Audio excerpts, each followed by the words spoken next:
And now behind the scenes on the making of Terminator. The location, the desolate nighttime streets of downtown Los Angeles on the set of The Terminator, a futuristic action thriller from Hemdale Productions and Orion Pictures. Starring Arnold Schwarzenegger in a very unique role. The film also stars Linda Hamilton and Michael Biehn. Based on a screenplay written by James Cameron, the director, and Galen Hurd, the producer, Arnold Schwarzenegger plays the Terminator, a cyborg, part man, part machine, who has only one purpose: to return to the present to prevent the future. Well, a Terminator for me is a very important and a very different role that I've ever played before. First of all, because it is not a barbaric type of a role. It's not with where you show the body or the muscles or so on. It's not a prehistoric type of a character or role. It's futuristic. And I played the villain the first time in my life. And it is playing a robot. I have never done that. So all of the things that the Terminator has are things that are very unique for me, and that's why I was very enthusiastic playing Terminator. And it's a very strong character, and it's a villain, but it is a villain that gets away with being a villain for the audience out there because it's playing a robot and not really a human being. Michael Biehn plays a hardened guerrilla fighter also sent back to present day from the future to protect the Terminator's unsuspecting victim from the relentless onslaught of the unstoppable killer machine. All right, listen. The Terminator's an infiltration unit. Part man, part machine. Underneath, it's a hyperalloy combat chassis. Microprocessor controlled, fully armored, very tough. But outside, it's living human tissue. Flesh, skin, hair, blood, grown for the cyborgs. Look, Reese, I don't know what you want. Pay attention! I gotta ditch this car.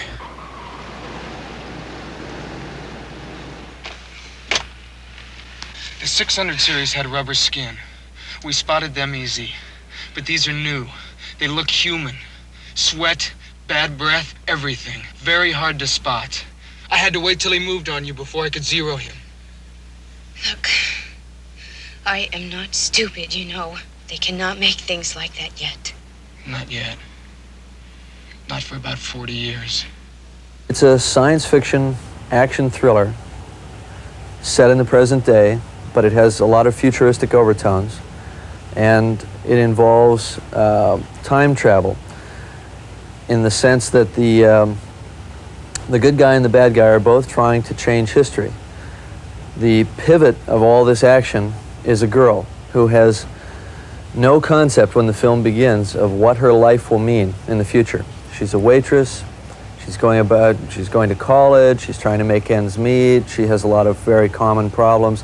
She has no idea that these incredible events will impinge on her life. And then when they do, she has to learn to deal with it. And without giving away too much, basically her existence will have a significant event on all of world history in the future. And there's a tremendous desire for one side to have her removed. So they send back the Terminator to terminate her. She's targeted. And the good guys send back their man, and they can only send one guy. So he's got to go up against the almost impossible odds of trying to stop this machine which cannot be stopped. Arnold, as Terminator, cannot be stopped. As with any science fiction thriller, special effects play a vital role in the visual excitement and success of the film. And Emmy Award-winning Stan Winston has really devised some unique makeup and special effects for Terminator based on sketches given to him by director James Cameron. Creator of Terminator effects, basically, is the title. My involvement is that I've basically the head of a large and extremely talented crew that have built and sculpted and put together this initial concept of gyms. I never thought the time will come where I will be looking at photographs And I myself would ask myself, is this me or is this the dummy? There was no way of telling the difference.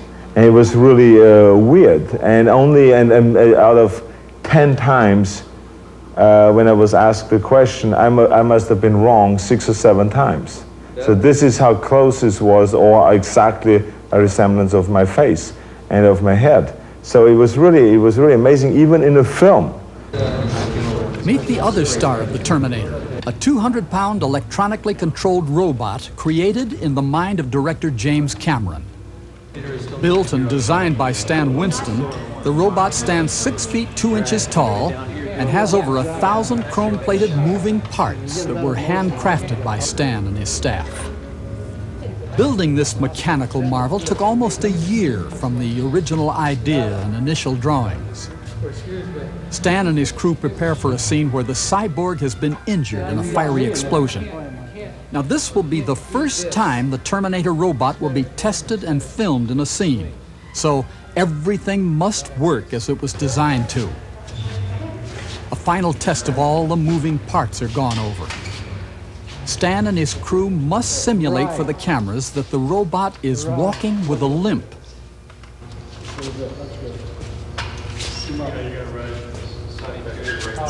Little less than that. Let's try it again. It will take a crew of 5 men to operate the robot, all moving in tandem to create the illusion for the cameras.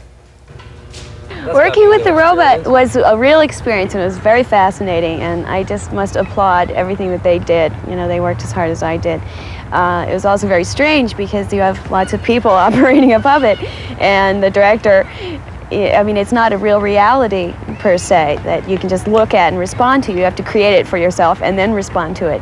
And instead, you've got a director saying, okay, here he is. Okay, now he's getting up, and now he's going, and now he's coming. You know, you have a little hand to work with too often. But it was very interesting. Certainly, you know, one of the nicer things about the film. Terminator, I must say, out of my career of a short 15 years, is the most exciting project that I've been involved with, and I hope will be extremely successful. I think it's going to be a lot of fun for everyone to see, and I was extremely fortunate in that I had such an amazingly talented group of guys to work with, whose names will remain off the screen, and no one will ever know who they are because I'm taking all the credit. It really tested everything that I had. I felt completely exhausted when it was over.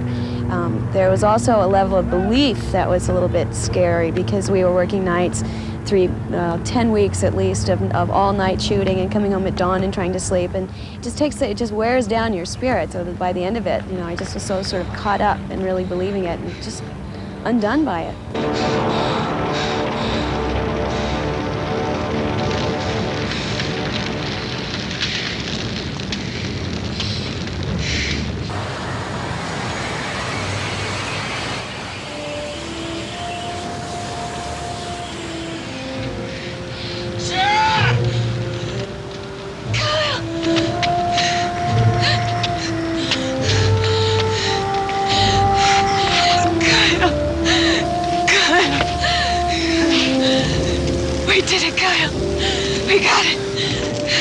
One of the really nice things I think about the Terminator is that it is an action movie, and I think it's an excellent action movie.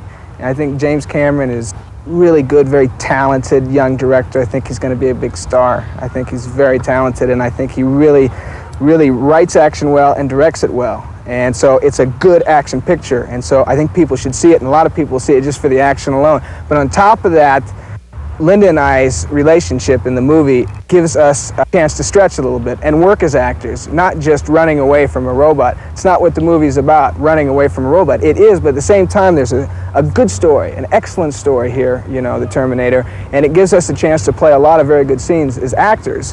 I came across time for you, Sarah. I love you. I always have.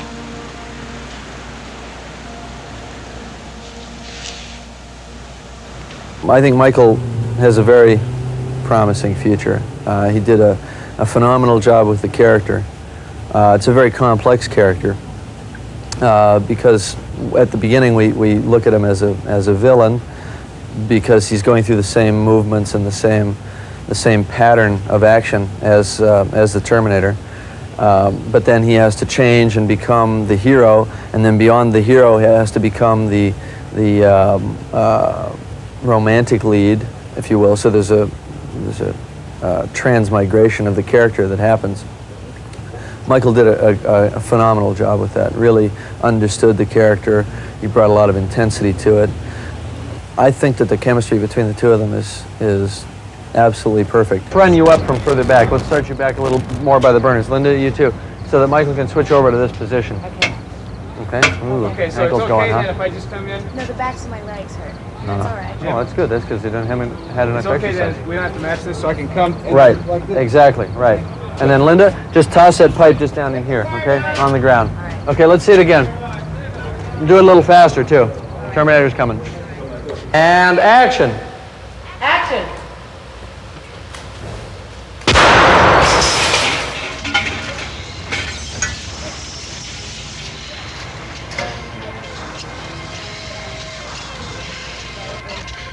Cut. Cut!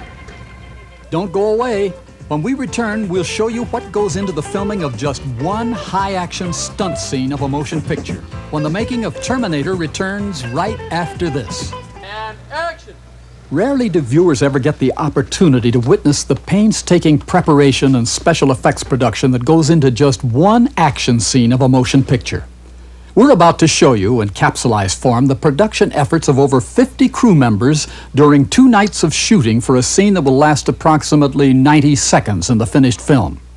Now, scenes are shot in segments. This means that each scene in the picture is usually shot from 2 or 3 different angles. Well, in this one scene, Linda Hamilton and Michael Biehn will be filmed at least 3 times from at least 3 different angles. And who said being a movie star was fun and glamorous? Well, the scene in general consists of a chase on foot down an alley where the guy and the girl are running from the killer cyborg from the future, and presumably he can gain on them because he's faster than they are. So the hero's got to come up with something fast. So he uses his shotgun to blow up the gas tank of a car, which creates a sort of wall of fire, and he jumps in his car and starts backing up, and Arnold's character, the Terminator, comes leaping through the fire and punches through the windshield to get the girl. And roll sound! 107, Charlie, come and mark AMC camera, mark!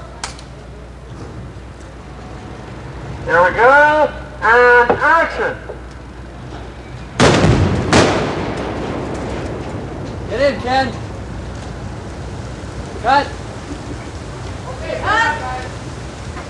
As you can see, every precaution is taken to ensure that the fire created by the special effects team can be easily controlled.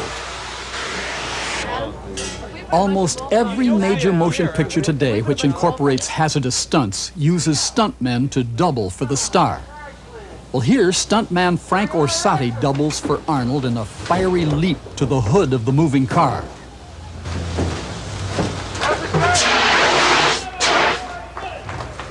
Another dangerous stunt successfully completed.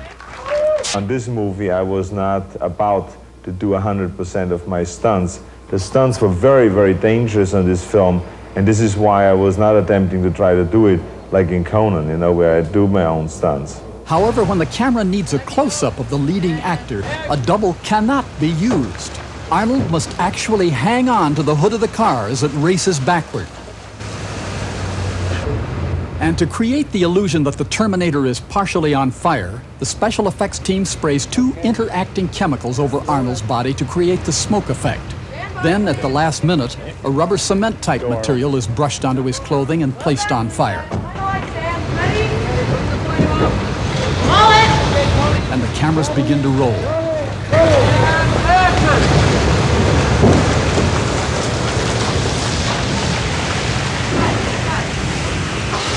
Window punch. Then there are illusions that even Arnold's massive strength can't create. Now, this is when the mechanical effects team, headed by veteran Roger George, is called in to create movie magic. He's also in charge of creating the fire and explosions in the film. Jim and Roger discussed the operation of a specially designed pneumatic arm and fist that will be used for the first time in a motion picture to create the illusion that Arnold is punching through a windshield. Everything must go right on the first try, so the stunt is rehearsed and timed over and over again. There's no margin for error. Timing is everything. One miscue by Arnold or any of the crew would mean that the scene would have to be shot again, and the windshield in the car would have to be replaced. A very costly and time-consuming process. I've seen things where windshields have been broken, and I've done it with breakaway glass, and I've never been satisfied that it looks right. And we had to play several consecutive scenes after that with that windshield in view, because that car then goes out into a car chase, and it had to look like a real windshield had been broken. So I talked to some special effects people, the mechanical effects people on the film, and we determined that we had to use a real windshield. So the question was, how do we generate the force to get through a real windshield on camera? So we built a steel fist that weighed, I don't know what it weighed, 15, 20 pounds, something like that, and put it on a pneumatic ram that had 300 foot-pounds of pressure behind it, and set it up on a rig. Now, unfortunately, the rig was not mobile. It couldn't be moved at the speed that I wanted the car to be moving, because the car is in motion. So, but you can create the illusion that the car is moving by moving the background. So that's how we wound up putting 45 feet or 50 feet of brick wall on the side of a tractor trailer and moving it the opposite direction by the car with a fixed camera. The illusion works quite well. You really believe that you're moving with a moving car at the moment that it takes place. And then, of course, we put Arnold in front of the hydraulic ram, pneumatic ram, and we have the illusion that he punched through a windshield on a moving car. Hey! Turn the E-fan up. You like? Action light.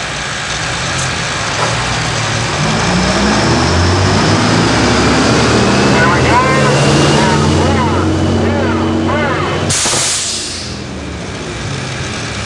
Cut. Cut.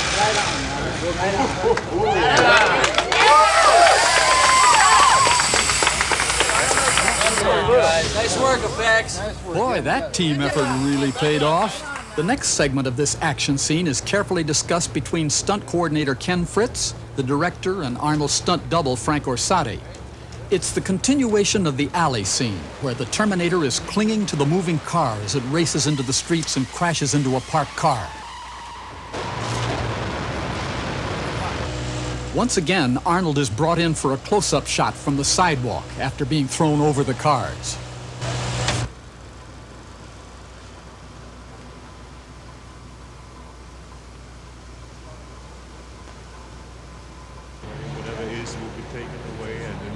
Don't look at him as you slam his head. Oh, yeah, absolutely, You're yeah. already thinking about how you're going to get in and what you're going to operate. Using the car as an object for the next move, yeah. Exactly. Yeah. A discussion with Jim, Arnold, and the actor playing the police officer takes place to rehearse and time out exactly the physical assault on the officer in the film. Special padding is placed under the outer clothing of the actor to avoid injury when Arnold slams him into the door. Back and you go like this, yeah. Like that. Then I can go in. Yeah, and that throws him well clear. That's what yeah. out there. And now that you've seen what goes into the production of just one 90-second action scene shot over a 2-night period, let's take a look at the completed scene as it appears in the actual film. Cut.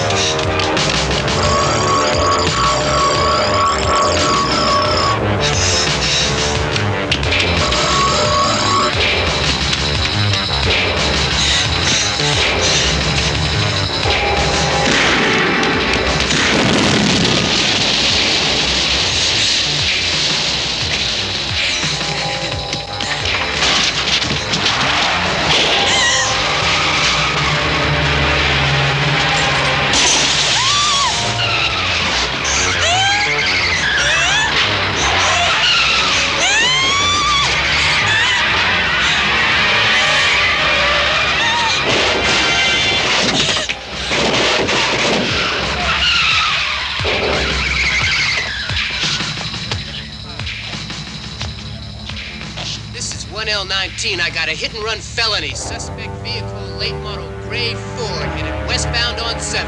He's really moving, punching lights all the way. I'm gonna need an ambulance at 7th and Broadway right now. Hey, hold it! Wow! Oh, nah! All units watch for late model gray Ford lasting westbound on 7th and Broadway. We'll be back with more of the making of right after this.